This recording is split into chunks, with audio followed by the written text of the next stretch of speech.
നേരത്തെ ഹിറ്റ്ലർ ജൂതരെ ആക്രമിച്ചപ്പോൾ ആ ആക്രമണ രീതിയെ അനുകരണീയമായ മാതൃക എന്നായിരുന്നു RSS കണ്ടിരുന്നത്. കാരണം ജർമ്മനിയുടെ ആഭ്യന്തര പ്രശ്നം പരിഹരിക്കാൻ ഹിറ്റ്ലർ സ്വീകരിച്ച മാർഗം ഭാരതത്തിനും അനുകരിക്കാവുന്നതാണ് എന്നാണ് നേരത്തെ സംഘപരിവാർ കണ്ടുവച്ചിട്ടുള്ളത്. അവരുടെ തലതൊട്ടപ്പന്മാർ തന്നെ അതെല്ലാം രേഖപ്പെടുത്തിയും വെച്ചിട്ടുണ്ട്. അതേ നയം അത് വംശഹത്യയായിരുന്നു. ഇവിടെയും മറ്റൊരു രീതിയിലുള്ള വംശഹത്യ. അന്ന് വംശഹത്യക്കിരയായവരാണ് ഇപ്പോ വംശഹത്യക്ക് നേതൃത്വം കൊടുക്കുന്നത് എന്നത് ചരിത്രത്തിന്റെ ദൗർഭാഗ്യകരമായൊരു അവസ്ഥാന്തരമാണ്. അതാണ് നാം കാണേണ്ടത്. അത് സംഭവിച്ചെങ്കിലും RSSന് സംഘപരിവാറിന് ഈ നിലപാടിനോട് പൂർണ്ണ യോജിപ്പാണ്. ആഭ്യന്തര പ്രശ്നം ഇങ്ങനെയാണ് പരിഹരിക്കേണ്ടത് എന്നാണ് അവർ കാണുന്നത്. അതിലൂടെ അവരെന്താണ് ലക്ഷ്യം വെക്കുന്നത് എന്നത് നമുക്കേവർക്കും അറിയാവുന്നതാണ്. ഇപ്പോ അമേരിക്കയുമായി കൂടുതൽ കൂടുതൽ സഹകരിച്ചുകൊണ്ട് ലോകരംഗത്ത് അമേരിക്കയുടെ ഏറ്റവും വലിയ പിണിയാളായി പ്രവർത്തിക്കാനാണ് ഇന്ത്യ ഗവൺമെന്റ് നടപടികൾ സ്വീകരിച്ചു പോകുന്നത്. നമ്മുടെ രാജ്യത്തെ ചില പ്രധാന പ്രതിപക്ഷ കക്ഷികളും അമേരിക്കയിലെത്തി അമേരിക്കയുടെ നിലപാടിനെ പിന്താങ്ങും വിധത്തിൽ ചിലർക്കെതിരെ സംസാരിക്കുന്നതും ഈ ഘട്ടത്തിൽ നാം കാണുന്നുണ്ട്. ഇത്തരം കാര്യങ്ങളിൽ കൃത്യമായ സാമ്രാജ്യത്വ വിരുദ്ധ നിലപാട്, രാജ്യത്തിൻ്റെ താൽപ്പര്യങ്ങളെ ഹനിക്കുന്ന സാമ്രാജ്യ നിലപാടുകളെ തുറന്നു കാണിക്കുന്ന സമീപനം സ്വീകരിച്ചു പോകാൻ നമുക്ക് കഴിയേണ്ടതായിട്ടുണ്ട്. നമ്മുടെ രാജ്യത്തെ ഗവൺമെന്റ് ഇപ്പോ ജനങ്ങളുടെ കാര്യത്തിൽ അങ്ങേയറ്റം ദ്രോഹകരമായ നടപടികൾ സ്വീകരിച്ചുകൊണ്ടാണ് മുന്നോട്ട് പോകുന്നത്. എല്ലാ തരത്തിലും ജനങ്ങൾക്ക് കൂടുതൽ കൂടുതൽ ഭാരം അടിച്ചേൽപ്പിക്കാനുള്ള ശ്രമമാണ് കേന്ദ്ര സർക്കാരിൻ്റെ ഭാഗത്തു നിന്നുണ്ടാകുന്നത്. അതിൻ്റെ ഭാഗമായി ഏറ്റവും അധികം പ്രയാസം അനുഭവിക്കുന്ന കാർഷിക രംഗം, ആ കാർഷിക രംഗത്തെ സഹായിക്കാനും പിന്താങ്ങാനും ഉള്ള നടപടികളല്ല കേന്ദ്ര ഗവൺമെന്റിന്റെ ഭാഗത്തു നിന്നുണ്ടാകുന്നത്. അവര് കൂടുതൽ കൂടുതൽ ഭാരം കർഷകരുടെ പെടലിക്കടിച്ചേൽപ്പിക്കുകയാണ്. അതിൻ്റെ ഭാഗമായി ഈ കഴിഞ്ഞ ബജറ്റ് പരിശോധിച്ചാൽ നമുക്ക് കാണാൻ സാധിക്കും, കർഷകർക്ക് കൃഷി ചെയ്യുമ്പോൾ ഒഴിച്ചുകൂടാത്തതാണല്ലോ വളം. ആ വളത്തിൻ്റെ കാര്യത്തിൽ വലിയ തോതിലുള്ള ഭാരം കർഷകർക്ക് അടിച്ചേൽപ്പിക്കുന്ന നിലയാണ് വന്നുകൊണ്ടിരിക്കുന്നത്.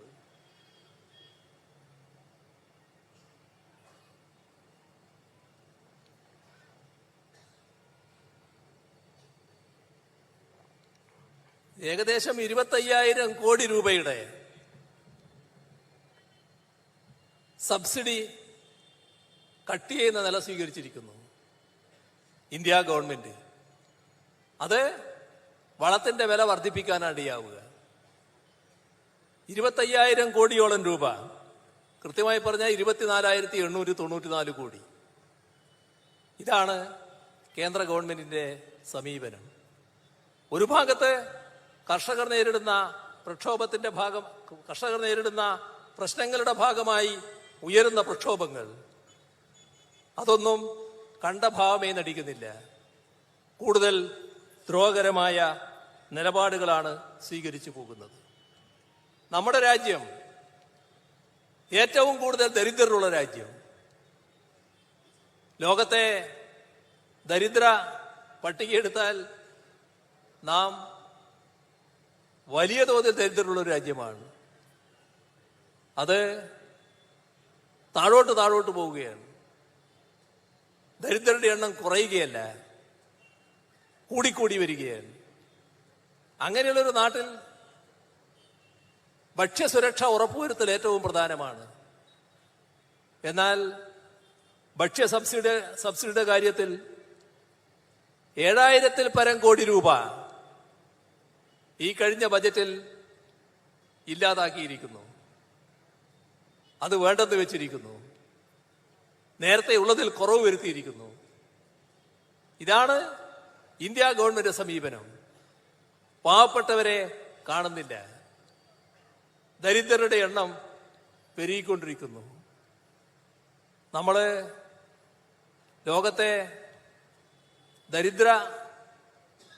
ദരിദ്രരുടെ എണ്ണം കണക്കാക്കി രാജ്യങ്ങളെ എടുക്കുമ്പോൾ നമ്മൾ കഴിഞ്ഞാൽ പിന്നെ വളരെ ചുരുക്കം വിരലിലെണ്ണാവുന്ന രാജ്യങ്ങൾ മാത്രമേ ലോകത്തുള്ളൂ.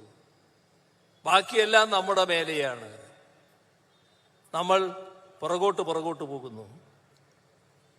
ഇവിടെ തൊഴിലുറപ്പ് പദ്ധതി, ആ തൊഴിലുറപ്പ് പദ്ധതി എങ്ങനെ ഇല്ലാതാക്കാൻ പറ്റുമെന്നതാണ് കേന്ദ്ര ഗവൺമെന്റ് എല്ലാ കാലത്തും നോക്കിക്കൊണ്ടിരിക്കുന്നത്. നമ്മുടെ രാജ്യത്ത് ഈ ഘട്ടത്തിൽ കഴിഞ്ഞ വർഷം തൊഴിലുറപ്പ് പദ്ധതിക്ക് ചെലവഴിച്ച തുകയിൽ നിന്ന് കുറവ് വരുത്തിയിരിക്കുന്ന ഈ വർഷം 86,000 കോടി രൂപയാണ്. ഇതാണ് കേന്ദ്ര ഗവൺമെന്റ് സമീപനം. അവർക്ക് ഏതാനും കോർപ്പറേറ്റുകൾ മതി. ആ സമ്പന്നരെ കൂടുതൽ സമ്പന്നരാക്കുക, പാവപ്പെട്ടവരെ കൂടുതൽ പാപ്പരീകരിക്കുക. ഇതാണ് സ്വീകരിച്ചു പോകുന്ന നയം എന്നത് കാണേണ്ടതായിട്ടുണ്ട്. ഇതിന്റെ ഭാഗമായി ഒരു ഭാഗത്ത് തൊഴിലില്ലായ്മ വല്ലാതെ പെരുകുകയാണ്. നമ്മുടെ രാജ്യം യുവാക്കള് വല്ലാത്ത നിരാശരായി മാറുന്നു. തൊഴിലില്ലാത്തവരുടെ എണ്ണം വർദ്ധിച്ചുകൊണ്ടിരിക്കുന്നു. സ്ത്രീകൾ ഏറ്റവും കൂടുതൽ തൊഴിലില്ലായ്മ നേരിടുന്ന രാജ്യം. ആ നിലയിലേക്ക് ഇന്ത്യ മാറുന്നു. എങ്ങനെ രാജ്യത്തിന് പുരോഗതി ഉണ്ടാവും? ഇവിടെ തൊഴിൽ നൽകേണ്ട സ്ഥാപനങ്ങളില് തൊഴിൽ നൽകാത്ത സമീപനമാണല്ലോ സ്വീകരിക്കുന്നത്. പൊതുമേഖലാ സ്ഥാപനങ്ങള് തൊഴിൽ വെട്ടിക്കുറക്കുകയാണല്ലോ. ലക്ഷക്കണക്കിലല്ലേ തൊഴിലില്ലാത്ത തസ്തികകള് നികത്താതെ ഇരിക്കുന്നത്. എല്ലാ മേഖലയും, റെയിൽവേ അടക്കമുള്ള, BSNL അടക്കമുള്ള ഒരുപാട് പൊതുമേഖലാ സ്ഥാപനങ്ങൾ നമ്മുടെ രാജ്യത്തിലെ യുവജനങ്ങൾ തൊഴിൽ ആഗ്രഹിക്കുന്നു. അവർക്ക് തൊഴിൽ കൊടുക്കാൻ കഴിയുന്നില്ല. തൊഴിൽ കൊടുക്കാൻ കേന്ദ്ര ഗവൺമെന്റ് സന്നദ്ധമല്ല. സ്ഥിരം തൊഴിൽ എന്നത് തന്നെ ഇല്ലാതാക്കുന്നു. കരാർ തൊഴിൽ എന്നിടത്തേക്ക് കാര്യങ്ങൾ മാറ്റിക്കൊണ്ടിരിക്കുന്നു. ഒരു പുതിയ അന്തരീക്ഷം രാജ്യത്താകെ ഉണ്ടാക്കാൻ നോക്കുകയാണ്. ഇതല്ലേ വസ്തുത?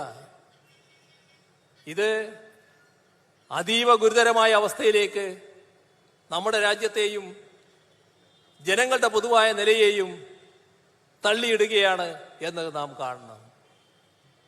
ഇതെല്ലാം അനുഭവിക്കുന്ന ജനങ്ങൾ സ്വാഭാവികമായും അസംതൃപ്തരാകുമല്ലോ. നിങ്ങൾ ഏത് അസംതൃപ്തി നേരിട്ടാലും ആ അസംതൃപ്തിയെല്ലാം പരിഹരിക്കാനുള്ള ഒറ്റമൂലി ഞങ്ങളുടെ കയ്യിലുണ്ട് എന്നുള്ളതാണ് സംഘപരിവാറിന്റെയും BJP ഗവൺമെന്റിന്റെയും ആശ്വാസം. ആ ഒറ്റമൂലി അവരെടുത്ത് പ്രയോഗിക്കുന്നു. ഒരറപ്പുമില്ലാതെ രാജ്യത്താകെ അത് ഉപയോഗിക്കുകയാണ്. അതാണ് വർഗീയ വിഭജനം, വർഗീയ കാർഡിറക്കി കളിക്കൽ, ജനങ്ങളെ വർഗീയമായി ചേരിതിരിക്കൽ. എത്ര നികൃഷ്ടമായ രീതിയിലാണ് കാര്യങ്ങൾ നീങ്ങിക്കൊണ്ടിരിക്കുന്നത്. നമ്മളൊരു പരിഷ്കൃത ലോകത്ത് ജീവിക്കുന്നവരാണെന്ന് പറയാൻ പറ്റാത്ത അവസ്ഥയിലല്ലേ കാര്യങ്ങൾ നീക്കുന്നത്. പച്ചയായി വർഗീയത പ്രചരിപ്പിക്കുക, പച്ചയായി ഒരു കൂട്ടം മനുഷ്യർക്ക് എതിരായ നിലപാട് സ്വീകരിക്കുക, വർഗീയത അടിസ്ഥാനത്തിലുള്ള നിലപാട് സ്വീകരിക്കുക, മതാടിസ്ഥാനത്തിൽ ചിലരെ അങ്ങേയറ്റം മോശക്കാരായി ചിത്രീകരിക്കുക. ഇതെല്ലാം ഇവിടെ നടക്കുകയല്ലേ. എന്തെല്ലാം സംഭവങ്ങൾ. ആകെ സംഭവങ്ങളിലേക്കൊന്നും ഇപ്പൊ കടന്നു പോകുന്നില്ല. പക്ഷെ കുറച്ചു മുൻപ് ഒരു കാര്യത്തിൽ സുപ്രീം കോടതി ഇടപെട്ടത് നാം കണ്ടില്ലേ. നമ്മുടെ രാജ്യത്തെ ഒരു പ്രധാന തീർത്ഥാടന ഇതാണല്ലോ കാർവാർ യാത്ര. ആ കാൻവാർ യാത്രയില് എന്താ കണ്ടത്? 2 സംസ്ഥാനങ്ങള്, യുപിയും ഉത്തരാഖണ്ഡും ഒരേ രീതിയിലുള്ള ഉത്തരവ് പുറപ്പെടുവിക്കുകയാണ്. ഈ തീർത്ഥാടകർ പോകുന്ന വഴി, യാത്രക്കാർ പോകുന്ന വഴി, ആ വഴിയിലുള്ള കച്ചവടക്കാര്, ആ വഴിയിലുള്ള തെരുവ് വാണിഭക്കാര്, അവരെല്ലാം അവരുടെ പേര് പ്രദർശിപ്പിച്ചിരിക്കണം. എന്താ ആ പേര് പ്രദർശിപ്പിക്കണം എന്ന് പറഞ്ഞതിന്റെ പിന്നിൽ? പ്രത്യേക മതലക്ഷ്യമായിരുന്നു. ഒരു പ്രത്യേക മതവിഭാഗത്തിലുള്ളവരെ പ്രത്യേകമായി തിരിച്ചറിയാനുള്ള ശ്രമമായിരുന്നു.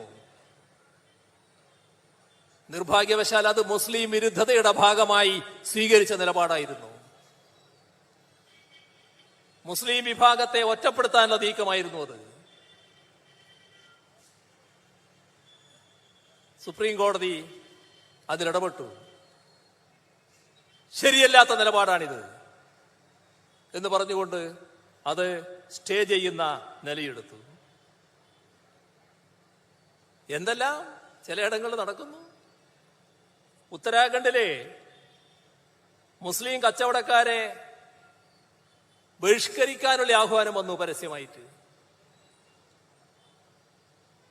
മുസ്ലിം കച്ചവടക്കാരെന്ന് പറയുന്നത് ഇന്നലെ അവിടെ വന്നവരല്ല. അവിടെ താമസിക്കുന്ന മറ്റുള്ളവരെ പോലെ തന്നെ കാലാകാലമായി അവിടെ കഴിയുന്നവരാണ്. ആ മണ്ണിന്റെ മക്കളാണ്. അവരെയാണ് ബഹിഷ്കരിക്കാനുള്ള ആഹ്വാനം ഒരു ഗവൺമെന്റിന്റെ ഭാഗത്ത് വരുന്നത്. എവിടത്തേക്കാണ് നമ്മുടെ രാജ്യം പോകുന്നത്? അവിടെ ചില വില്ലേജുകളുടെ അതിർത്തിയിൽ ഒരു ബോർഡ്. നമ്മുടെ നാട്ടിലെ വില്ലേജ് പോലെയല്ലോ, നമ്മുടെ പ്രത്യേക അതിർത്തിയില്ലാലോ. ഇങ്ങനെ പോകുമ്പോൾ നമ്മുടെ അതിർത്തി പറയുന്നതല്ലേ ഉള്ളൂ. എന്നാൽ വില്ലേജുകളെല്ലാം ഒറ്റപ്പെട്ട് കിടക്കുന്നതാണല്ലോ വടക്കേ ഇന്ത്യയിൽ. ആ വില്ലേജ് അതിർത്തിയിൽ ബോർഡ് എന്താണ്? മുസ്ലിമിന് പ്രവേശനമില്ല. ഈ രാജ്യത്തുള്ള കാര്യമാണിത്. ഉത്തരാഖണ്ഡ് എന്ന സംസ്ഥാനത്തിൽ നടപ്പാക്കുന്ന കാര്യമാണിത്. എങ്ങോട്ടാണ് നമ്മുടെ രാജ്യത്തെ കൊണ്ടുപോകാൻ ഉദ്ദേശിക്കുന്നത്? ആസാം. എന്താ അവിടുത്തെ സംഘപരിവാറും BJP ഗവൺമെന്റും പരിഗണിച്ചുകൊണ്ടിരിക്കുന്നത്? നമ്മൾ സ്ഥലം വിൽക്കുമല്ലോ. സ്ഥലം വിൽക്കുമ്പോ ഹിന്ദുവും മുസ്ലിമും സ്ഥലം വിൽക്കാനോ വാങ്ങാനോ പാടില്ല. അതായത് ഹിന്ദുവിൽ നിന്ന് മുസ്ലിം വാങ്ങാൻ പാടില്ല, മുസ്ലിമിൽ നിന്ന് ഹിന്ദുവും വാങ്ങാൻ പാടില്ല, വിൽക്കാനും പാടില്ല. അങ്ങനെ വിറ്റാൽ അതിന്റെ പേര് ലാൻഡ് ജിഹാദ്. പല ജിഹാദ് നമ്മൾ കേട്ടിട്ടുണ്ടല്ലോ. പുതിയ പേരവിടെ വന്നു, ലാൻഡ് ജിഹാദ്, ജിഹാദ്, ഭൂമി ജിഹാദ്, ലാൻഡ് ജിഹാദ്. എന്നിട്ട് അവർ ആലോചിക്കുന്ന കാര്യം, ഇത്തരം കൈമാറ്റം നടക്കണമെങ്കിൽ മുഖ്യമന്ത്രിയുടെ അനുമതി വാങ്ങിയിരിക്കണം. എവിടത്തേക്കാണ് നമ്മുടെ രാജ്യത്തെ കൊണ്ടുപോകാൻ ഉദ്ദേശിക്കുന്നത്? എന്താണ് സംഘപരിവാറിന്റെ ഉദ്ദേശം? ഇതാണ് നാം കാണേണ്ടത്. ഇവിടെ മിശ്രവിവാഹിതര് അവരേത് ഗണത്തിലാ? നമ്മളിവിടെ കേൾക്കുന്ന പേര് തന്നെ, ലവ് ജിഹാദ്. അപ്പൊ മിശ്രവിവാഹിതര് ലവ് ജിഹാദിൽപ്പെട്ടവരാണ്.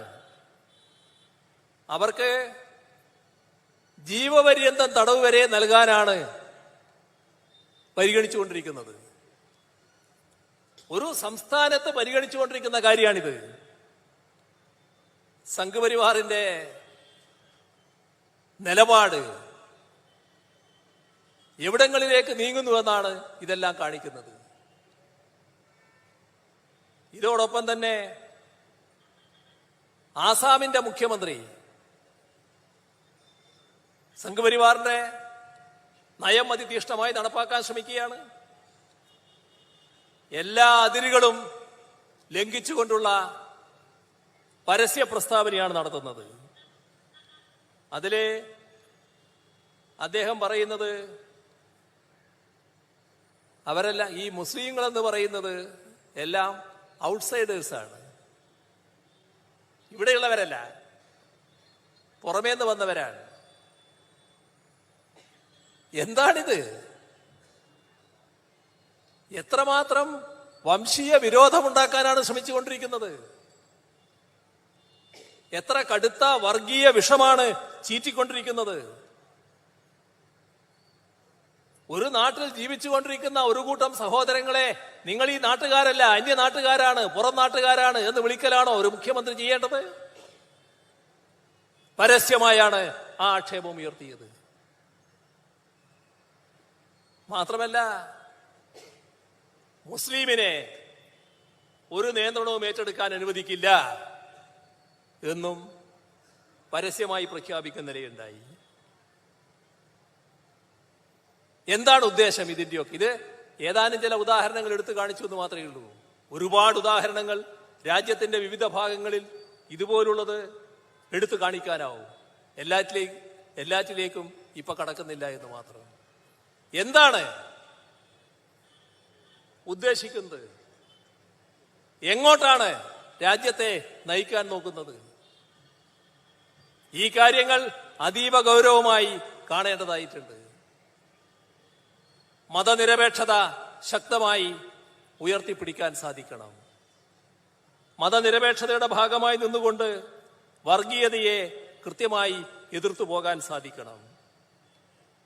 ഇവിടെ ഇന്നത്തെ കാലത്ത് ഇതിനെല്ലാം മറ്റു രീതിയിൽ വക്രീകരിച്ച് തങ്ങളുടെ സ്വാധീനം ഉറപ്പിക്കാൻ സംഘപരിവാറും RSSും വലിയ ശ്രമം നടത്തിക്കൊണ്ടിരിക്കുന്ന കാഴ്ച നമ്മുടെ മുന്നിലുള്ളതാണ്. അതിനുവേണ്ടി പല മാർഗങ്ങൾ അവർ സ്വീകരിക്കുന്നുണ്ട്.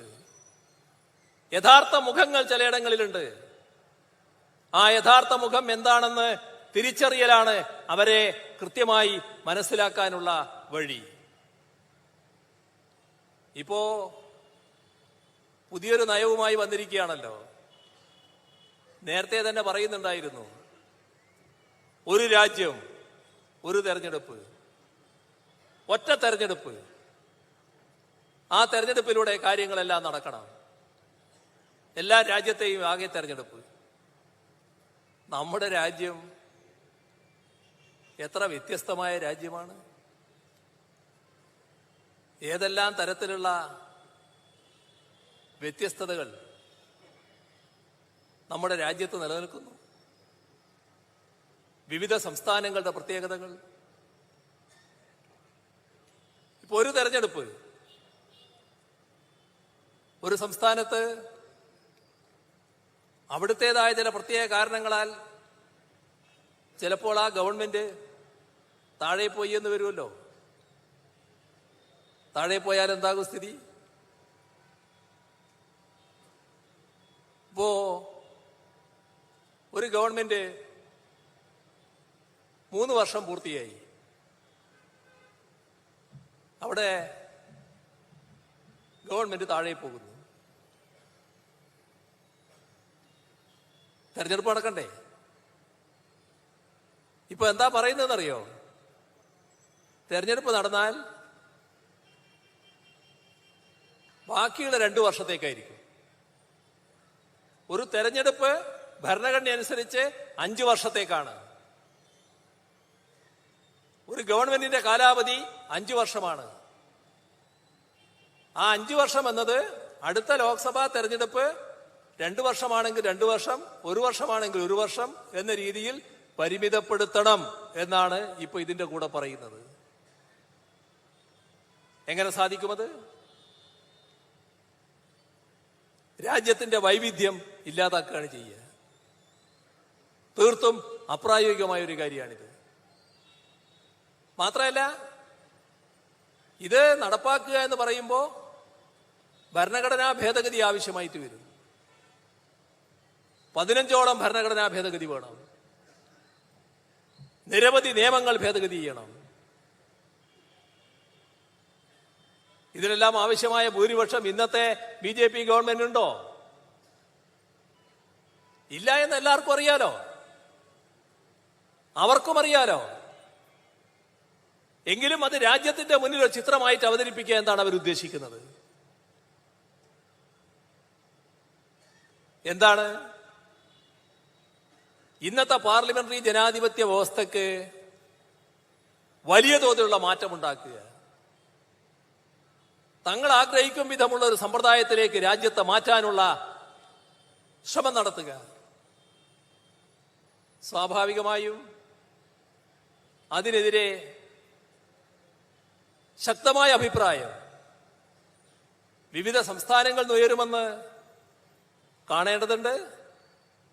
ഒരു തരത്തിലും അംഗീകരിക്കാൻ കഴിയുന്ന ഒരു നിർദ്ദേശമല്ല ഇത്. ഈ അടുത്ത കാലത്ത് നമ്മുടെ രാജ്യം വളരെ പ്രത്യേകതയാർന്ന ഒരു പ്രക്ഷോഭം കണ്ടു. അത് പടിഞ്ഞാറൻ ബംഗാളിലെ നിർഭാഗ്യവതിയായ ഒരു ചെറുപ്പക്കാരി RG കർ മെഡിക്കൽ കോളേജിൽ അവിടുത്തെ ആ ഹോസ്പിറ്റലിനകത്ത്, ആ കോളേജിനകത്ത് അതിക്രൂരമായ ബലാത്സംഗത്തിനിരയായി കൊല ചെയ്യപ്പെട്ട സംഭവമാണ്. ആ സംഭവത്തെ തുടർന്ന് ബംഗാൾ മാത്രമല്ല, രാജ്യം തന്നെ വലിയ തോതിലുള്ള പ്രക്ഷോഭത്തിലേക്ക് നീങ്ങുന്ന അവസ്ഥ വന്നു. പടിഞ്ഞാറൻ ബംഗാൾ പറയുന്നത് അവരൊരുപാട് പ്രക്ഷോഭങ്ങൾ കണ്ടവരാണ്. പക്ഷെ ഇതേവരെ കാണാത്ത രീതിയിലുള്ള ആബാലവൃദ്ധം ജനങ്ങൾ അണിനിരന്നുകൊണ്ടുള്ള പ്രക്ഷോഭമാണ് അവിടെ നടന്നത്. നമ്മുടെ രാജ്യത്ത് സ്ത്രീകളും കുട്ടികളും സംരക്ഷിക്കപ്പെടുക എന്നത് ഏറ്റവും പ്രധാനമാണ്. സ്ത്രീകളുടെയും കുട്ടികളുടെയും നേരെ വ്യാപകമായ ആക്രമണം ഇന്ത്യയിൽ പലയിടങ്ങളിലും തുറന്നു വരുന്നു എന്നാണ് നാം കാണേണ്ടത്. ഇതിന്റെ ഭാഗമായുള്ള ഒട്ടേറെ അസംതൃപ്തി നമ്മുടെ രാജ്യത്തിന്റെ വിവിധ ഭാഗങ്ങളിൽ നിലനിൽക്കുന്നുണ്ട്. അതിലൂടെ ഇത്തരമൊരു സംഭവം വന്നപ്പോ അതാകെ കൂടി സ്ഫോടനാത്മകമായ രീതിയിൽ പ്രകടിതമാവുകയാണ് ഉണ്ടായത്. ഇത്തരം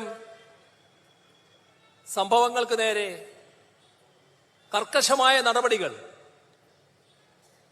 സ്വീകരിച്ചു പോകേണ്ടതായിട്ടുണ്ട്. അത് സ്വീകരിക്കാത്ത ഭരണാധികാരികൾക്കെതിരെയുള്ള മുന്നറിയിപ്പായിട്ട് കൂടിയാണ് ഈ പ്രക്ഷോഭത്തെ നാം കാണേണ്ടത്. നമ്മുടെ രാജ്യത്ത് ഉയർന്നു വന്ന ചില പ്രശ്നങ്ങൾ ഈ ഘട്ടത്തിൽ പറഞ്ഞു പോയില്ലെങ്കിൽ ശരിയാവില്ല എന്നുള്ളതുകൊണ്ടാണ് ഈ കാര്യങ്ങൾ പറയേണ്ടി വന്നത്. എന്നാൽ കേരളത്തെ സംബന്ധിച്ചിടത്തോളം ചില കാര്യങ്ങൾ കൂടി പറഞ്ഞുകൊണ്ട് അവസാനിപ്പിക്കാമെന്നാണ് തോന്നുന്നത്. ഇപ്പോ ഇന്ന് നമ്മുടെ നാട്ടിൽ വലിയൊരു പ്രചരണ കോലാഹലം ഒരു കാര്യവുമായി ബന്ധപ്പെട്ട് വരികയുണ്ടായി. അത് ഹിന്ദു പത്രം ഞാൻ ഡൽഹിയിലുള്ളപ്പോൾ എൻ്റെ ഒരു ഇന്റർവ്യൂ എടുത്തിരുന്നു. ആ ഇന്റർവ്യൂവില് ഞാൻ പറയാത്തൊരു ഭാഗം അവരുടെ ഭാഗത്ത് നിന്ന് കൊടുക്കുന്ന നില വന്നു. അപ്പം അത് വന്നപ്പോൾ മുഖ്യമന്ത്രിയുടെ ഓഫീസിൽ നിന്ന് ഹിന്ദു നമ്മുടെ രാജ്യത്തെ പ്രധാനപ്പെട്ട ഒരു മാധ്യമമാണല്ലോ, മാധ്യമധർമ്മം കൃത്യമായി പാലിച്ചു പോകുന്ന ഒരു മാധ്യമവുമാണ്. അപ്പോൾ അവർക്കെന്താണ് ഇങ്ങനെ സംഭവിക്കാനിടയായത്? നിങ്ങൾ തന്നെ അത് പരിശോധിച്ച് ആവശ്യമായ വിശദീകരണം നൽകണം എന്ന് ഓഫീസിൽ നിന്ന് അവരെ ബന്ധപ്പെട്ട് അറിയിച്ചു. ഞാൻ മനസ്സിലാക്കുന്നത് ഇതിനകം അവരുടെ വിശദീകരണം വന്നു കഴിഞ്ഞു എന്നാണ്. കൃത്യമായി ഞാനത് കണ്ടിട്ടില്ല. എങ്കിലും ഞങ്ങൾക്കൊരു വീഴ്ച പറ്റിയതാണ് എന്നവർ സമ്മതിച്ചിട്ടുണ്ട് എന്നാണ് ഞാൻ മനസ്സിലാക്കുന്നത്. ഇവിടെ നമ്മുടെ സംസ്ഥാനത്തെ ഏതെങ്കിലും ഒരു ജില്ലയെയോ ഏതെങ്കിലും ഒരു മതവിഭാഗത്തെയോ പ്രത്യേകമായി കുറ്റപ്പെടുത്തുന്ന ഒരു സമീപനം എൻ്റെ ഭാഗത്തു നിന്നുണ്ടായിട്ടില്ല. ഞാനീ മാധ്യമങ്ങളെ കാണുന്നതും ഇതുപോലുള്ള പൊതുവേദികൾ സംസാരിക്കുന്നതും വിരളമായിട്ടല്ലല്ലോ, ദീർഘകാലമായി തുറന്നു വരുന്നൊരു കാര്യമാണല്ലോ. ആ തുറന്നു വരുന്നതിനൊരു രീതിയുണ്ടല്ലോ. ആ രീതിക്കകത്ത് ഏതെങ്കിലും ഘട്ടത്തിൽ ഒരു പ്രത്യേക പ്രദേശത്തിനെതിരെയോ പ്രത്യേക ജില്ലക്കെതിരെയോ നമ്മുടെ സമൂഹത്തിൽ ജീവിക്കുന്ന ജനങ്ങളിൽ ഏതെങ്കിലും ഒരു പ്രത്യേക വിഭാഗത്തിനെതിരെയോ എൻ്റെ ഭാഗത്ത് നിന്ന് പരാമർശങ്ങൾ ഉണ്ടാകാറില്ല എന്ന് എല്ലാവർക്കും അറിയാമല്ലോ. അതെല്ലാം പൊതുവെ അംഗീകരിക്കപ്പെട്ട വസ്തുതയും യാഥാർത്ഥ്യവുമാണല്ലോ. എന്നാൽ ചില കാര്യങ്ങളിൽ വിയോജിപ്പ് പറയാറുണ്ട്. അത് തെറ്റായ കാര്യങ്ങൾക്കെതിരെ. ഇപ്പോൾ വർഗീയ ശക്തികൾ, വർഗീയത, അതിന് ശക്തമായി തന്നെ എല്ലാ ഘട്ടത്തിലും വിയോജിപ്പുകൾ രേഖപ്പെടുത്താറുണ്ട്. വർഗീയ ശക്തികളെ തുറന്നെതിർക്കാറുമുണ്ട്. ആ വർഗീയ ശക്തി എന്ന് പറയുന്നത് ഏതെങ്കിലും ഒരു പ്രത്യേക മതവിഭാഗമല്ലല്ലോ. ഇതെല്ലാം എത്രയോ തവണ വ്യക്തമാക്കപ്പെട്ട കാര്യമാണല്ലോ. ഇന്ത്യയിലെ ഏറ്റവും വലിയ വർഗീയ നിലപാട് സ്വീകരിക്കുന്ന RSS അവരെ എതിർക്കാറുണ്ട്. അതിൻ്റെ അർത്ഥം ഹിന്ദുക്കളെ ആകെ എതിർക്കുന്നു എന്നാണോ? അപ്പോൾ ഭൂരിപക്ഷ വർഗീയതയെ ആ വർഗീയത എന്ന നിലക്ക് എതിർക്കുന്നു. ന്യൂനപക്ഷ വർഗീയതയുണ്ട് നമ്മുടെ നാട്ടിൽ, നമ്മുടെ രാജ്യത്തുണ്ട്. ന്യൂനപക്ഷ വർഗീയതയെ ഞങ്ങൾ എതിർക്കുന്നു. ന്യൂനപക്ഷ വർഗീയത എതിർക്കുന്നത് ഏതെങ്കിലും ന്യൂനപക്ഷ വിഭാഗത്തെ എതിർക്കലാണോ? അങ്ങനെ ഏതെങ്കിലും ഘട്ടത്തിൽ കാണാൻ കഴിയുമോ? അപ്പൊ നമ്മുടെ രാജ്യത്ത് ഭൂരിപക്ഷ വിഭാഗമായാലും ന്യൂനപക്ഷ വിഭാഗമായാലും അവയിലെല്ലാമുള്ള മഹാഭൂരിപക്ഷം ആളുകൾ മതനിരപേക്ഷമായി ചിന്തിക്കുന്നവരാണ്. അവർ വർഗീയതക്കടിപ്പെട്ടവരല്ല. വർഗീയതക്കടിപ്പെട്ടവർ ചെറു ന്യൂനപക്ഷമാണ്. ആ വിഭാഗത്തെ ഒറ്റപ്പെടുത്തണമെന്നതാണ് എല്ലാ കാലത്തും സ്വീകരിച്ചു വരുന്ന നിലപാട്. ഇവിടെ സർക്കാരുമായി ബന്ധപ്പെട്ടുള്ള പ്രവർത്തനങ്ങളുടെ ഇടക്ക് ഒരു സ്വർണ്ണക്കടത്തുമായി ബന്ധപ്പെട്ട പ്രശ്നങ്ങൾ വന്നു. അതിൽ വിമാനത്താവളങ്ങൾ വഴിയുള്ള സ്വർണ്ണക്കടത്ത്. നമ്മൾ കോഴിക്കോട് അന്താരാഷ്ട്ര വിമാനത്താവളം, കോഴിക്കോട് വിമാനത്താവളം എന്നാണ് പേരെങ്കിലും അത് കരിപ്പൂരിലാണല്ലോ, മലപ്പുറം ജില്ലയിലാണല്ലോ സ്ഥിതി ചെയ്യുന്നത്. അപ്പോൾ ആ എയർപോർട്ട് വഴിയുള്ള സ്വർണ്ണക്കടത്ത് മലപ്പുറം ജില്ലയിലുള്ള കേസായിട്ടാണ് രേഖപ്പെടുത്തുക. അതാ ജില്ലക്കെതിരായുള്ള കാര്യമല്ലല്ലോ. ആ എയർപോർട്ട് വഴി നടക്കുന്ന സ്വർണ്ണക്കടത്തിന്റെ കാര്യം പറയുമ്പോൾ അതാണല്ലോ കണക്കുകൾ വ്യക്തമാക്കുന്നത്. കഴിഞ്ഞൊരു പത്രസമ്മേളനത്തിൽ ഇത്തരം കാര്യങ്ങൾ വ്യക്തമാക്കേണ്ട അവസ്ഥ വന്നു. ഞാനത് കൃത്യമായി അവതരിപ്പിക്കുകയും ചെയ്തു. 2020 മുതലുള്ള സ്വർണ്ണക്കടത്ത്, അതിൻ്റെ കണക്ക് പരിശോധിച്ചാൽ കേരളത്തിൽ ആകെ പിടിക്കപ്പെട്ടത് 147 കിലോഗ്രാമിലധികം സ്വർണ്ണമാണ്. കൃത്യമായി പറഞ്ഞാൽ 147.79 കിലോഗ്രാം. ഈ 147 കിലോഗ്രാം സ്വർണത്തിൽ 124 കിലോഗ്രാമും കരിപ്പൂർ വിമാനത്താവളവുമായി ബന്ധപ്പെട്ടാണ് പിടിക്കപ്പെട്ടത്. കരിപ്പൂരിലെ കൃത്യമായ കണക്ക് പറഞ്ഞാൽ 124.47 കിലോഗ്രാം. അപ്പോൾ സ്വാഭാവികമായും അത് വിമാനത്താവളം സ്ഥിതി ചെയ്യുന്ന ജില്ല എന്ന നിലക്ക് ജില്ലകൾ തിരിച്ചു പറയുമ്പോൾ മലപ്പുറം ജില്ലയുടെ കണക്കിൽ വരും. 2020-ലും 2021-ലും കോവിഡ് കാലമായിരുന്നു. വിദേശ ഫ്ലൈറ്റുകൾ വളരെ കുറവായിരുന്നു. അതുകൊണ്ട് അതിൻ്റേതായ കുറവുണ്ടായിരുന്നു. 2022 കരിപ്പൂരിൽ പിടിച്ചത് 73.31 കിലോയുടെ സ്വർണമാണ്. അതായത് 37,96,68,795 രൂപയുടെ സ്വർണം പിടികൂടിയിട്ടുണ്ട് 22. ഇവിടെ 2023 40 കേസുകൾ 32.81 കിലോഗ്രാം സ്വർണം പിടികൂടി. 19 കോടിയിൽ പരം രൂപയുടെ സ്വർണമാണ് പിടികൂടിയത്. 2024 26 കേസുകൾ,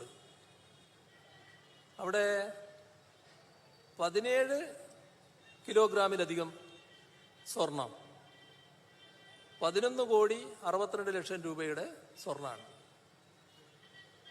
അപ്പോൾ ആകെ 156 കേസുകൾ, അതിൽ 123.99 കിലോഗ്രാം സ്വർണം.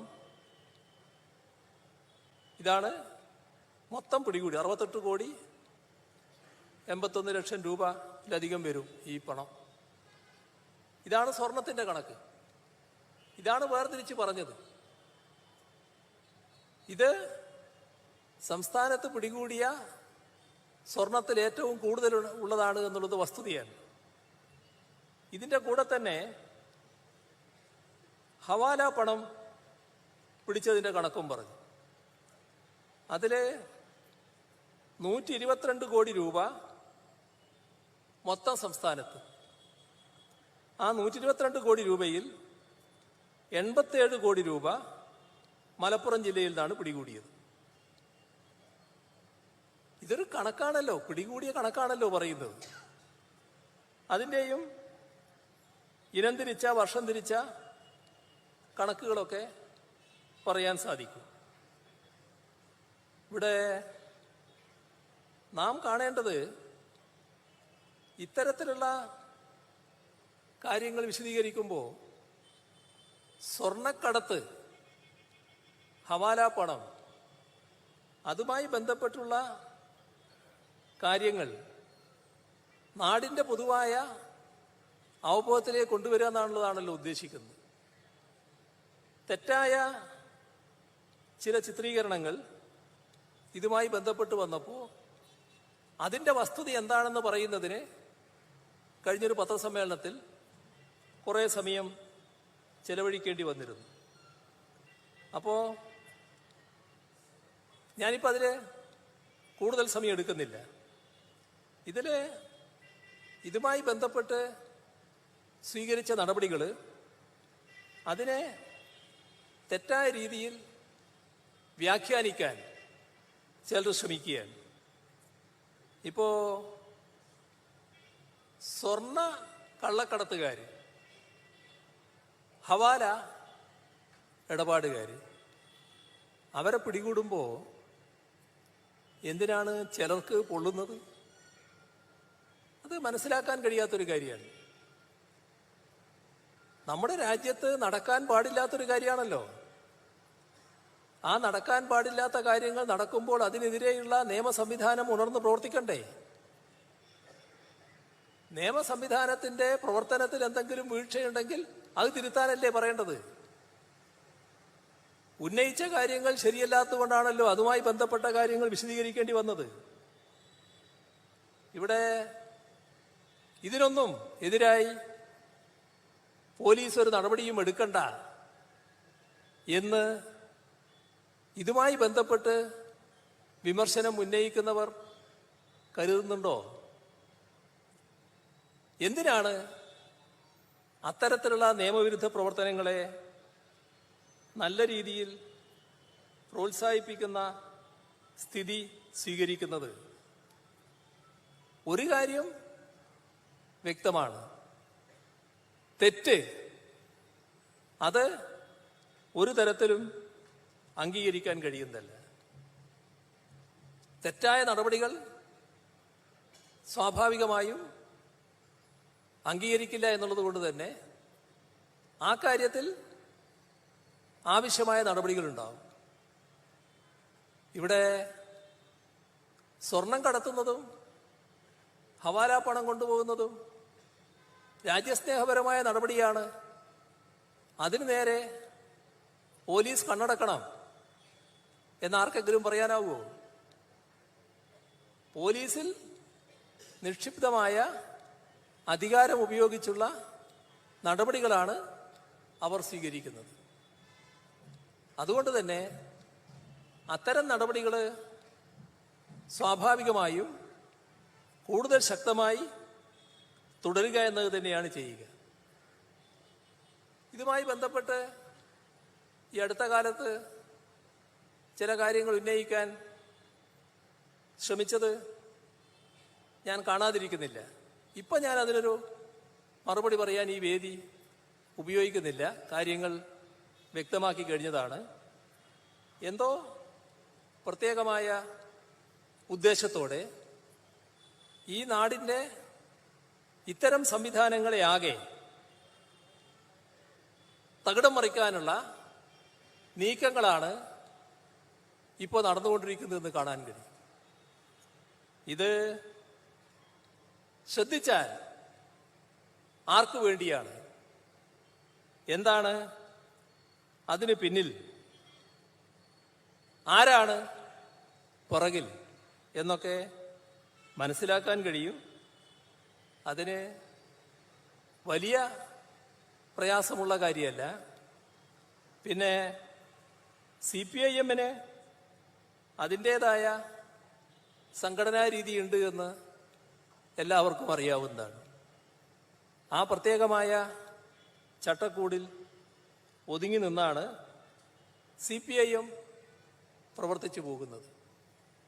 ചില പ്രത്യേക ബോധോദയത്തിൻ്റെ ഭാഗമായി വഴിയിൽ നിന്ന് വായിൽ തോന്നുന്നതെല്ലാം വിളിച്ചു കൂവിയാൽ, കുറേ ആക്ഷേപങ്ങൾ ചൊരിഞ്ഞാൽ അതിൻ്റെ ഭാഗമായി തീരുമാനങ്ങളെടുത്തു പോകുന്ന ഒരു പാർട്ടിയല്ല CPIM. CPIM-ന് എല്ലാ കാര്യത്തിലും നിയതമായ രീതികളുണ്ട്. അത് ഒരു തെറ്റും അംഗീകരിക്കാത്തൊരു പാർട്ടിയാണ്. അതുകൊണ്ട് തന്നെ ആ പാർട്ടിയെ തെറ്റിലേക്ക് അങ്ങ് വലിച്ചഴിച്ച് കളയാം എന്നാരും തെറ്റിദ്ധരിക്കരുത്. അതാ രീതിയിൽ വലിച്ചെടുക്കാൻ കഴിയില്ല. ഇവിടെ ഗൂഢലക്ഷ്യം വേറെ എന്തെങ്കിലും ഉണ്ടെങ്കിൽ അത് ആ രീതിയിൽ നോക്കുന്നതാണ് നല്ലത്. ഇവിടെ കൃത്യമായ വർഗീയ അജണ്ടയുടെ ഭാഗമായുള്ള പുകമറ സൃഷ്ടിക്കാനുള്ള ഒരു ശ്രമം കാണുന്നുണ്ട്. അത് നമ്മുടെ നാട്ടിലെ ജനങ്ങൾ ഒരു കാലത്തും അംഗീകരിക്കില്ല. ഏത് കൂട്ടരെയാണോ തൻ്റെ പക്ഷത്തേക്ക് അണിനിരത്താമെന്ന് ഇതിലൂടെ വ്യാമോഹിക്കുന്നത് ആ കൂട്ടർ തന്നെ ആദ്യം തള്ളിപ്പറയും എന്ന് കണ്ടോളണം. അതാണ് നമ്മുടെ നാട്. മലപ്പുറത്തെ മതനിരപേക്ഷ മനസ്സ് അത് എല്ലാവർക്കും കൃത്യമായി അറിയാവുന്നതാണ്. അതുകൊണ്ട് തന്നെ അതിൻ്റെ ചരിത്രം പരിശോധിച്ചാൽ ഒരു ഘട്ടത്തിലും ആ മതനിരപേക്ഷ മനസ്സിന് വല്ലാത്ത ഊനം നമ്മുടെ നാട്ടിലും വർഗീയ ശക്തികളുണ്ടല്ലോ, അവർക്കൊന്നും വരുത്താൻ കഴിഞ്ഞിട്ടില്ല എന്നത് നമ്മുടെ അനുഭവമാണ്. ആ മതനിരപേക്ഷ മനസ്സ് ദൃഢപ്പെടുത്താനുള്ള നീക്കമാണ് നാം നടത്തിക്കൊണ്ടിരിക്കേണ്ടത്. ഇവിടെ വർഗീയതയോട് സന്ധിയില്ലാത്ത പോരാട്ടമാണ് CPIM നടത്തുന്നത്. അത് ഭൂരിപക്ഷ വർഗീയതയോടായാലും ന്യൂനപക്ഷ വർഗീയതയോടായാലും. ഈ രണ്ട് വർഗീയതയും പരസ്പര പൂരകമായിട്ടാണ് പ്രവർത്തിച്ചുകൊണ്ടിരിക്കുന്നത്. എന്നാൽ രണ്ടിനോടും വിട്ടുവീഴ്ചയില്ലാത്ത നിലപാടാണ് CPIM എല്ലാ കാലത്തും സ്വീകരിച്ചിട്ടുള്ളത്. ഇവിടെ ഏതെങ്കിലും നമ്മുടെ നാട്ടിലെ വർഗീയ ശക്തികൾക്ക് കുറവില്ലാലോ. ആ ഏതെങ്കിലും ഒരു വർഗീയ ശക്തി പിന്നിലുണ്ടെന്ന് കരുതി നാക്ക് വാടകയ്ക്ക് കൊടുത്ത് എന്തും വിളിച്ചു പറഞ്ഞു കളിയാം. അങ്ങനെ CPIM-നെയും അതിൻ്റെ നേതാക്കളെയും വർഗീയതയുടെ ആളുകളായി ചിത്രീകരിക്കാം എന്നൊക്കെ വ്യാമോഹിക്കുന്നുണ്ടെങ്കിൽ അതൊക്കെ വെറും വ്യാമോഹം മാത്രമായിരിക്കും. ഇവിടെ എന്തെല്ലാം നമ്മൾ കണ്ടതാണ് എന്നത് മനസ്സിലാക്കുന്നത് നല്ലതാണ്. ഇവിടെ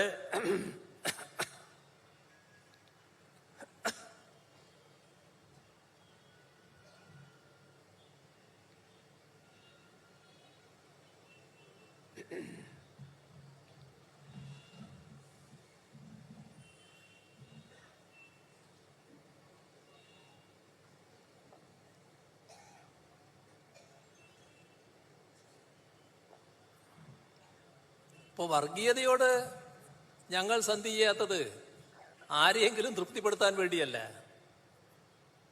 ഞങ്ങളുടെ പ്രതിബദ്ധമായ നിലപാടാണത്. ഞങ്ങളുടെ രാഷ്ട്രീയ പ്രതിബദ്ധതയാണത്.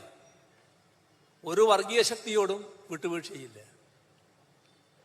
ഇപ്പോ തൃശ്ശൂരിൽ BJP ജയിക്കാനിടയായ സംഭവത്തെക്കുറിച്ച് നമ്മുടെ പൊതുസമൂഹം ഗൗരവമായി കാണേണ്ടത് തന്നെയാണ്. അത് ഗൗരവമായി എല്ലാവരും പരിശോധിക്കേണ്ടതുമാണ്. എന്നാൽ കൺമുന്നിൽ വരുന്ന ചില യാഥാർത്ഥ്യങ്ങളുണ്ടല്ലോ. 2024 തെരഞ്ഞെടുപ്പ്, 2019 തെരഞ്ഞെടുപ്പ്. 2019 തെരഞ്ഞെടുപ്പ് നടന്നപ്പോൾ കോൺഗ്രസിന് കിട്ടിയ വോട്ടിൽ 24 ആയപ്പോൾ 86,000 വോട്ടിന്റെ കുറവ് വരുന്നു. ഇവിടെ പോയി ആ 86,000 വോട്ട്? ഞങ്ങള് LDF ജയിച്ചില്ല. പക്ഷേ ഞങ്ങളെ വോട്ട് മൊത്തമായിട്ടെടുത്താൽ 16,000 വോട്ട് വർദ്ധിക്കുന്നു. ആ വർധനവ് മതിയോ എന്നത് ഞങ്ങൾ പരിശോധിക്കേണ്ട കാര്യമാണ്. അത് പരിശോധിക്കുകയും ചെയ്യും. പക്ഷേ ഞങ്ങളെ വോട്ട് 16,000 വർദ്ധിക്കുന്നു. BJP 1,00,000 വോട്ടിലധികം വർധനവുണ്ടാക്കി ഭൂരിപക്ഷത്തോടെ ജയിക്കുന്നു. 1,00,000 വോട്ടിന്റെ വർധനവ് കഴിഞ്ഞ തവണത്തിൽ നിന്നും ഉണ്ടാക്കുന്നു. ആ 1,00,000-ത്തിലധികം വോട്ട് ഉണ്ടാകുമ്പോ ഈ 86,000-ത്തിന് ഒരു സ്ഥാനമില്ലേ? എന്തേ അത് കാണാത്തത്? അതല്ലേ ഗൗരവമായ പ്രശ്നം. അപ്പോ നമ്മുടെ നാട്ടിൽ തെറ്റായ പ്രചരണങ്ങൾ ആരും സ്വീകരിക്കാനോ അംഗീകരിക്കാനോ പോകുന്നില്ല. RSSന്റെ കേരളത്തിന്റെ ചരിത്രം പരിശോധിച്ചാൽ RSSന്റെ വളർച്ചയ്ക്ക് വേണ്ടി അനേകം സഖാക്കളാണ് ഇവിടെ രക്തസാക്ഷിത്വം വരിക്കേണ്ടി വന്നത്. സംഘപരിവാറിന്റെ കൊലക്കത്തിക്കരിയായാണ് അവരെല്ലാം രക്തസാക്ഷിത്വം വരിച്ചത്. ആ സഖാക്കളുടെ പാർട്ടിയാണിത്. വിട്ടുവീഴ്ചയില്ലാതെ വർഗീയതയ്ക്കെതിരെ പോരാടിക്കൊണ്ടിരിക്കുന്ന ഒരു പാർട്ടി. കേരളത്തിന്റെ മതനിരപേക്ഷത തകർത്ത് വർഗീയ അജണ്ട പ്രചരിപ്പിച്ച് കടന്നുകയറാൻ പറ്റുമോ എന്ന് RSS വലിയ തോതിൽ ശ്രമിച്ചുകൊണ്ടിരിക്കുകയാണ്. ആ ശ്രമങ്ങൾക്ക് പിന്തുണ നൽകാൻ ചിലരിപ്പോ തയ്യാറാകുന്നു എന്നതാണ് ഈ അടുത്ത കാലത്തെ സംഭവങ്ങൾ കാണിക്കുന്നത്. ഇവിടെ എല്ലാ കാര്യങ്ങളിലും കൃത്യമായ നിലപാടുകൾ നേരത്തെ വ്യക്തമാക്കിയിട്ടുണ്ട്. അതിലൊന്ന് അൻവർ, ഇപ്പോൾ അദ്ദേഹം കേരളത്തിലെ CPIM-ന്റെ നിയമസഭാ പാർട്ടി അംഗമല്ല എന്ന് പറഞ്ഞു കഴിഞ്ഞിട്ടുണ്ട്. ഞാൻ നിയമസഭാ പാർട്ടി അംഗമല്ല, നിയമസഭാ പാർട്ടിയിൽ പങ്കെടുക്കില്ല, ഞാൻ LDF-ന്റെ ഭാഗവുമല്ല എന്ന് അദ്ദേഹം പരസ്യമായി പറഞ്ഞു കഴിഞ്ഞിട്ടുണ്ട്. ഇനി ഏത് ഭാഗമാണെന്ന് പിന്നീട് അദ്ദേഹം തീരുമാനിക്കട്ടെ. ഏതായാലും അദ്ദേഹം നിയമസഭാ പാർട്ടി അംഗമായിരിക്കുന്ന ഘട്ടത്തിൽ ഉന്നയിച്ച ചില ആരോപണങ്ങളുണ്ടായിരുന്നു. ആ ആരോപണങ്ങൾ അവജ്ഞയോടെ തള്ളിക്കളിയല്ല സർക്കാർ ചെയ്തത്. ആ ആരോപണങ്ങൾ ഗൗരവത്തിലെടുത്തു. ആരോപണങ്ങളുടെ പിന്നിലുള്ള ഉദ്ദേശം എന്തെന്നൊന്നും പരിശോധിക്കാൻ ഞങ്ങൾ അന്നേരം പോയില്ല. പക്ഷേ ഒരു MLA ഉന്നയിച്ച ആരോപണങ്ങൾ എന്ന നിലക്ക് ഗൗരവത്തിലെടുത്തു. എന്നിട്ട് എന്ത് ചെയ്തു? അതുമായി ബന്ധപ്പെട്ട് പരിശോധിക്കാൻ കേരളത്തിലെ ഏറ്റവും ഉന്നതനായ പോലീസ് മേധാവി, അതാണ് സംസ്ഥാന പോലീസ് മേധാവി, അദ്ദേഹത്തിൻ്റെ നേതൃത്വത്തിലുള്ള ഒരു ടീമിനെ നിയോഗിച്ചു. ആ ടീമിൻ്റെ പരിശോധന 1 മാസം കൊണ്ട് പൂർത്തിയാക്കണമെന്ന് പറഞ്ഞിട്ടുണ്ട്. ആ പരിശോധന കിട്ടുന്ന മുറക്ക് അതിൻ്റേതായ നടപടികളിലേക്ക് കടക്കുമെന്നും പറഞ്ഞിട്ടുണ്ട്. ഇതാണ് ഞങ്ങൾ സ്വീകരിച്ച, സർക്കാർ സ്വീകരിച്ച നടപടി. ഇതിലൊന്നും സർക്കാരിന് മറച്ചു വെക്കാനില്ല. ആ റിപ്പോർട്ട് വരട്ടെ, വന്നതിന് ശേഷം ആ റിപ്പോർട്ടിനെ അടിസ്ഥാനപ്പെടുത്തി എന്ത് ചെയ്യണോ ആ നടപടികളിലേക്ക് സർക്കാർ കടക്കുകയും ചെയ്യും. ഇവിടെ അതിനു മുൻപ് തന്നെ പ്രത്യേക അജണ്ടയുമായി അദ്ദേഹം രംഗത്തിറങ്ങിക്കഴിഞ്ഞു. അത് അദ്ദേഹത്തിൻ്റെ നിലയാണ്. അതിനെക്കുറിച്ച് ഇപ്പം ഞാൻ കൂടുതലായിട്ട് പറയുന്നില്ല. ഏതായാലും ഇതൊന്നും നമ്മുടെ നാട് അംഗീകരിക്കുന്ന ഒന്നല്ല. ജനമനസ്സിൽ തെറ്റിദ്ധാരണ പരത്തി വർഗീയ വിദ്വേഷം തിരികെക്കയറ്റാനുള്ള ഹീനമായ ശ്രമം അത് നാട് തിരിച്ചറിയണം. അതിനെ പൂർണ്ണമായി ഒറ്റപ്പെടുത്താൻ കഴിയണം എന്ന് കൂടിയാണ് ഈ ഘട്ടത്തിൽ ഓർമ്മിപ്പിക്കാനുള്ളത്. മറ്റു കൂടുതൽ കാര്യങ്ങളിലേക്ക് കടക്കാതെ AKG ഹാളിൻ്റെ ഔപചാരികമായ ഉദ്ഘാടനം നേരത്തെ നിർവഹിച്ചു കഴിഞ്ഞു. അതൊന്നുകൂടി പ്രഖ്യാപിച്ചുകൊണ്ട് അവസാനിപ്പിക്കുന്നു. നിങ്ങൾക്കെൻ്റെ അഭിവാദ്യം.